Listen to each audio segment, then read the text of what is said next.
নমস্কার দর্শক বন্ধুরা, আপনারা সবাই কেমন আছেন? আশা করি ভালোই আছেন। SR ভিলেজ ফুড চ্যানেলে সবাইকে স্বাগত জানিয়ে চলে এসেছি নতুন একটা রেসিপি নিয়ে। আজকের রেসিপি গোবিন্দভোগ চালের পায়েস। জন্মদিন হোক বা যে কোনো ছোট বড় অনুষ্ঠানে যদি এই পদ্ধতিতে পায়েস বানানো যায় তাহলে সবাই চেটেপুটে খাবেন। তো চলুন দেখে নেওয়া যাক আমি কিভাবে গোবিন্দভোগ চালের পায়েস বানাই। তো এর জন্য যা যা লাগবে: গোবিন্দভোগ চাল 750 গ্রাম নিয়েছি, গাই দুধ 2 লিটার, চিনি 500 গ্রাম, বাতাসা 1 কিলো, আমল দুধ 400 গ্রাম, ঘি, কাজু বাদাম 50 গ্রাম, নুন, এলাচ, তেজপাতা। তো এরপর ওভেন অন করে ওভেনে হাঁড়ি বসিয়ে দেব। হাঁড়িতে 2 লিটার বোতলের মাপে 1 বোতল জল দেব। জল দিয়ে চালটা সেদ্ধ করে নেব। জলটা গরম হতে হতে চালে অল্প ঘি মাখিয়ে নেব।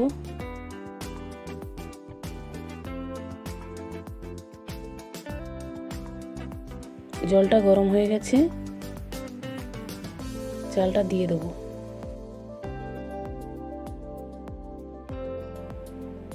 চালটা দিয়ে হালকা নেড়ে ঢাকা দিয়ে দেবো। অল্প আঁচে মিনিমাম 30 মিনিট চালটা সেদ্ধ করে নেব। 30 মিনিট পর ঢাকা খুলে এরপর তেজপাতা, পরিমাণ মতো লবণ, গাই দুধ দিয়ে দেবো।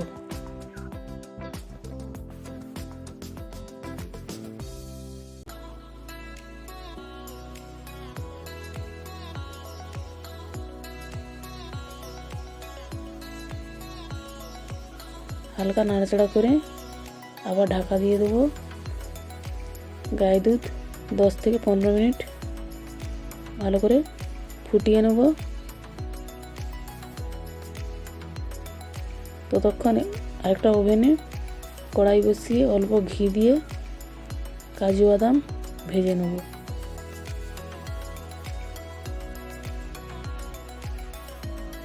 কাজু বাদাম ভাজা হয়ে গেছে, তুলে নেব।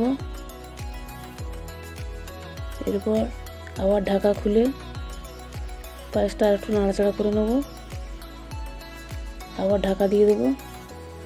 আরও একটু ফুটতে ফুটতে হালকা গরম জল দিয়ে আমল দুধটা গুলে নেব। আমল দুধ গোলা হয়ে গেছে, ঢাকা খুলে বাতাসা দিয়ে দেবো।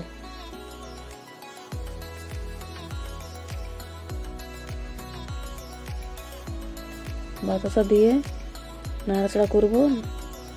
ভালো করে নাড়াচাড়া করে বাতাসা মিশিয়ে নেব।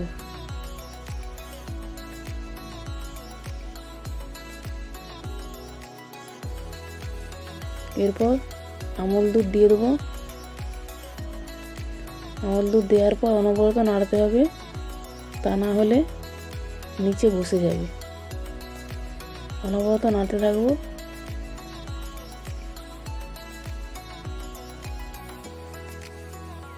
চিনি দিয়ে দেবো, কাজু বাদাম দিয়ে দেবো, আর এলাচ থেঁতো করে দিয়ে দেবো।